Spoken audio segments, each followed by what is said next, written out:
जय Hind friends, welcome to Centurion Defence Academy. Recently आपने कोप 28 को लेकर खूब न्यूज़पेपर्स में चर्चा सुनी होगी। इसका रीज़न है कि कोप 28 की जो मीटिंग है वो यूएई में हो रही है और ये क्लाइमेट चेंज से जुड़ा हुआ सबसे महत्वपूर्ण मीटिंग है।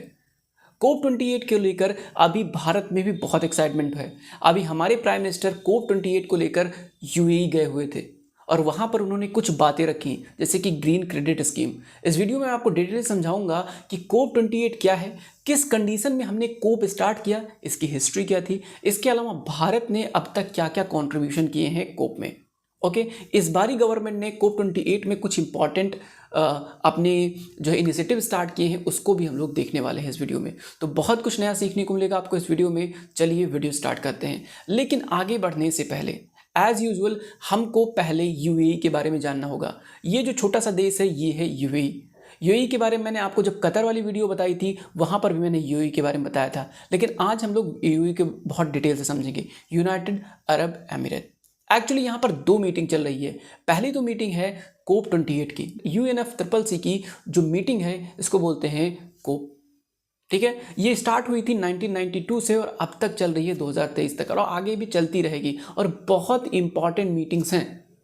UNFCCC की जितनी भी मीटिंग्स है बहुत ज़्यादा इंपॉर्टेंट है। इसका रीज़न ये है कि देश के दुनिया भर के जितने भी इंपॉर्टेंट कंट्रीज़ हैं वो UNFCCC को मानते हैं, इसकी बातों को इम्प्लीमेंट करते हैं और जो UNFCCC की बातें होती हैं ना वो मैंडेटरी होती हैं। नाउ एक चीज़ तो यूएई में पहली मीटिंग कौन सी हो रही है, कोप 28 की मीटिंग हो रही है। नाउ दूसरी इंपॉर्टेंट कौन सी मीटिंग हो रही है, दूसरी इंपॉर्टेंट वर्ल्ड गवर्नमेंट समिट भी यूएई में ही हो रहा है। तो दो इंपॉर्टेंट समिट यूएई में हो रहा है, आपको याद रखना है, पहला कोप और दूसरा वर्ल्ड गवर्नमेंट समिट। ये दोनों आपको याद रखना है, बहुत इंपॉर्टेंट है। 2023 में यूएई में हो रहा है। नाउ अगर यूएई की बात आई है तो सबसे पहले मैं आपको कुछ दिखाना चाहता हूँ। क्या? यूएई का मैप। आप यहाँ पे फोकस कीजिए, चारों ओर के कंट्रीज आपको दिखाई दे रहे हैं। ना सबसे पहले क्लियर कर लेते हैं कि कौन से कंट्री यूएई के चारों ओर हैं। ना सबसे पहला कंट्री आप देखोगे यहाँ पे तो कतर, लेकिन कतर यूएई से नहीं लगता है। ध्यान दो, कतर यूएई से नहीं लगता है। दूसरा इंपॉर्टेंट कंट्री है, आप देखोगे कि ओमान। ओमान यूएई से अपना बॉर्डर साझा करता है। ओमान यूएई से अपना बॉर्डर साझा करता है। और दूसरा इंपॉर्टेंट कंट्री है वो है सऊदी अरेबिया। सऊदी अरेबिया भी यूएई से अपना सीमा साझा करता है। ठीक है, इसकी जो कैपिटल है वो है दुबई, आबू धाबी। ओके, इसके अलावा ये जो आपके सामने स्क्रीन के सामने दुबई दिखाई दे रहा है, सारी मीटिंग कहाँ पे हो रही है? दुबई में ही हो रही है। दुबई ही सबसे इसका इंपॉर्टेंट शहर है। इसके अलावा शारजहां में आपने खूब सुना होगा, क्रिकेट मैच शारजहां में बहुत खेला जाता है। शारजहां में क्रिकेट मैच बहुत खेला जाता है। अभी आईपीएल आने वाला है, तब भी आपको ये सारे नाम आपको सुनाई देंगे। नाउ अगर दुबई की बात करें तो दुबई ही सबसे इंपॉर्टेंट प्लेस है। यहाँ पर ही क्या हो रहा है? कोप 28 की मीटिंग चल रही है। ठीक है, पूरे देश में अलग अलग जगहों पे मीटिंग कराते रहते हैं, लेकिन मेन प्लेस हमें याद रखना है कि यूएई के दुबई में क्या हो रहा है? कोप 28 की मीटिंग चल रही। इतनी बात अगर हमको समझ में आ गई तो मैप पोर्शन हमारा हो गया डन। नाउ आगे बढ़ते हैं, क्या है कोप? कोप 28 की ज़रूरत क्यों पड़ी? क्यों किसी को लगा कि नहीं यार चलो कोप की मीटिंग करते हैं? क्यों ऐसी ज़रूरत पड़ी? एक्चुअली दोस्तों इसके लिए सबसे ज़रूरी चीज़ है आपको समझना होगा हिस्ट्री, कि क्यों हम कोप 28 को लेकर अभी इस टाइम यूएई मीटिंग कर रहे हैं। देखो, इसके लिए आपको थोड़ी सी हिस्ट्री में जाना पड़ेगा। कैसे हिस्ट्री में जाओगे? सबसे पहली बात तो ये है बच्चे कि जब कोप 28, एक्चुअली कोप 28 को ऐसे नहीं लाया गया। किसी को लगा कि एक्चुअली धरती जल रही है।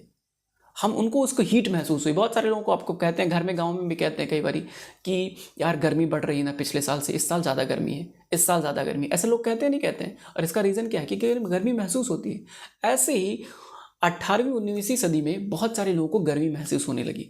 उनको लगा कि यार टेम्परेचर पिछले सालों की तुलना में इस साल ज़्यादा है। और ऐसे में इन लोगों को लगा कि कुछ तो बनता है। क्या बनता है? कि चलो बैठते हैं, मीटिंग करते हैं। ठीक है, इसी के चलते सबसे पहले अर्थ समिट हुआ 1992 में। रियो डी जनेरियो शहर था, ब्राज़ील का शहर था, वहाँ पे पहली बारी अर्थ समिट हुआ। सब लोग आए, बैठे, मीटिंग किए, समोसा खाए, चाय किए, पिए और बहुत सारी चीज़ें। उससे पहले भी बहुत हुआ था, 1972 में स्टॉकहोम हुआ था और बहुत सारी चीज़ें, लेकिन सबसे मेजर इंपॉर्टेंट 1992 में हुआ था अर्थ समिट। अर्थ समिट के दौरान एक इंपॉर्टेंट बॉडी निकल के आई जिसका नाम था UNFCCC। कोप फर्स्ट हुआ था 1992 में और इसमें कौन सी बॉडी निकल के आई? UNFCCC, United nation framework convention on climate change. ये बॉडी निकल के आई। ये बॉडी हर बारी क्या करवाती है? कोप की मीटिंग, कॉन्फ्रेंस ऑफ पार्टीज। सारे देशों के लोग आए, बैठे, बातचीत करें और क्लाइमेट चेंज से निपटने का कुछ सोल्यूशन दें। तो इसके लिए UNFCCC बैठक करवाती है, हर साल करवाती है। पहली बैठक 1992 में, तीसरी बैठक कब हुई? क्योटो प्रोटोकॉल कोप थर्ड में हुई 1997 में। सबसे इंपॉर्टेंट क्योटो प्रोटोकॉल है। और 2020 में क्योटो प्रोटोकॉल खत्म हो गया। अब 2023 में 2015 में क्या आया था? पेरिस एग्रीमेंट आया था। अब पेरिस एग्रीमेंट को इंप्लीमेंट करेंगे कब से? 2020 के बाद से, यानी इंप्लीमेंट पेरिस एग्रीमेंट हो चुका है। लेकिन फिलहाल के लिए पैसे देने के लिए कोई कंट्री रेडी नहीं है कि क्लाइमेट चेंज से निपटना है तो पैसे कौन देगा? भाई कोई तो पैसा देगा, तो पैसा देने के लिए कोई तैयार नहीं हो रहा है। खैर ये बात हो गई। लेकिन मैंने पहले ही बताया कि क्योटो प्रोटोकॉल कब खत्म हो चुका है? 2020 में। अब 2020 के बाद कुछ तो करना पड़ेगा, तो लाया गया पेरिस एग्रीमेंट 2015 में। 15 में एग्रीमेंट हुआ, इंप्लीमेंट करेंगे 20 के बाद, क्योंकि 20 के बाद क्योटो खत्म हो गया। ठीक है, तो ये पेरिस आया था। इसके अलावा एक इंपॉर्टेंट एग्रीमेंट आपको क्लाइमेट चेंज से ज़रूरी है जो जानना, वो है नई दिल्ली में। नई दिल्ली में कब हुआ था? सन 2002 में हुआ था, कोप 8। क्वेश्चन पूछा जाएगा कोप 3 किससे जुड़ा हुआ था? क्योटो से, दिल्ली से किससे? तो क्योटो से। कोप 8 किससे जुड़ा हुआ था? दिल्ली से 2002 में। उसके अलावा कोप 21 किससे जुड़ा हुआ है? पेरिस एग्रीमेंट से 2015 में। इसके अलावा आपको कोप 28 जानना है जो कि यूएई में है, हो रहा है इस टाइम। कहाँ? यूएई में हो रहा है कोप 28 2023। इतनी सारी कोप्स तो आपको याद ही रखनी है। नाउ आगे बढ़ते हैं, कोप 28 में पहुंचते हैं। कोप 28 की अगर हमको बात करनी है तो कुछ चीज़ें हमें जाननी पड़ेंगी। लेकिन आगे बढ़ने से पहले एक इंपॉर्टेंट अनाउंसमेंट, जो लोग नर्सिंग ऑफिसर्स बनना चाहते हैं उनके लिए सेंचुरियन डिफेंस एकेडमी लेकर आया है एक इंपॉर्टेंट कोर्स जो स्टार्ट हो रहा है 14 जनवरी 2024 से। 14 जनवरी से स्टार्ट हो रहा है ये कोर्स। 40 दिन का कोर्स है। आप इस कोर्स को ज्वाइन कर सकते हैं। डिटेल में जानकारी चाहिए तो नीचे दिए गए नंबर पर आप कनेक्ट भी कर सकते हैं। नाउ आगे बढ़ते हैं। अब पहुँचते हैं हम लोग Kyoto protocol, carbon credit, green credit और कोप 28 की ओर। कोप 28 में पहुंचने से पहले आपको कार्बन क्रेडिट के बारे में जानना होगा। कार्बन क्रेडिट एक कॉन्सेप्ट है जिसके तहत क्या होता है कि कोई कंपनी, जैसे ये कंपनी ये कंपनी क्या करती है? अपने प्रोडक्शन के दौरान बहुत सारा वेस्ट उत्पन्न करती है और इसमें कार्बन डाइऑक्साइड भी बहुत होता है। तो कार्बन डाइऑक्साइड अगर इमिट कर रहा है तो कोई ऐसा भी तो हो जो सोखे। कौन सोखता है? पेड़ पौधे सोखते हैं। तो इसके लिए क्या कंपनी खुद से काम कर सकती है? कंपनियां जनरली पेड़ पौधे लगाने में फंसेंगी तो शायद वो अपना बिजनेस ना कर पाएँ। ऐसे कंडीशन में वो कुछ लोगों से कांटेक्ट करती है कि ठीक है आप हमारे हिस्से में क्या कीजिए, ढेर सारा आप प्लांट लगाइए। ठीक है, ढेर सारा प्लांट लगाइए। अब जब ये प्लांट लगाएगा दूसरा पार्टी तो वो क्या करेंगे? कंपनियां इनको पैसा देगी और पैसा के एवज में ये जिन लोगों ने प्लांट लगाया वो लोग क्या करेंगे? इनको क्रेडिट दे देंगे। क्या करेंगे कि हाँ भाई मैंने इनके बिहाफ पे प्लांट लगाया था, इनकी यूनिट गवर्नमेंट की जो परमिटेड यूनिट थी वो 100 यूनिट की थी और हमने 100 यूनिट प्लांट लगा दिए ताकि 100 यूनिट अगर कार्बन डाइऑक्साइड इमिट हो रहा है तो 100 यूनिट कार्बन डाइऑक्साइड हमारे प्लांट जो है एब्जॉर्ब कर रहे हैं। इतना बराबर हो गया तो कंपनी को भी कोई दिक्कत नहीं, कंपनी ने पैसा दे दिया, सामने वाले को भी प्रॉफिट हो गया कि हाँ भाई ठीक है हम कोई काम कर रहे हैं तो हमको उसका फ़ायदा मिल रहा है। तो पेड़ का पेड़ कार्बन डाइऑक्साइड भी सोख रहा है। लेकिन ये कॉन्सेप्ट बहुत नैरो कॉन्सेप्ट है।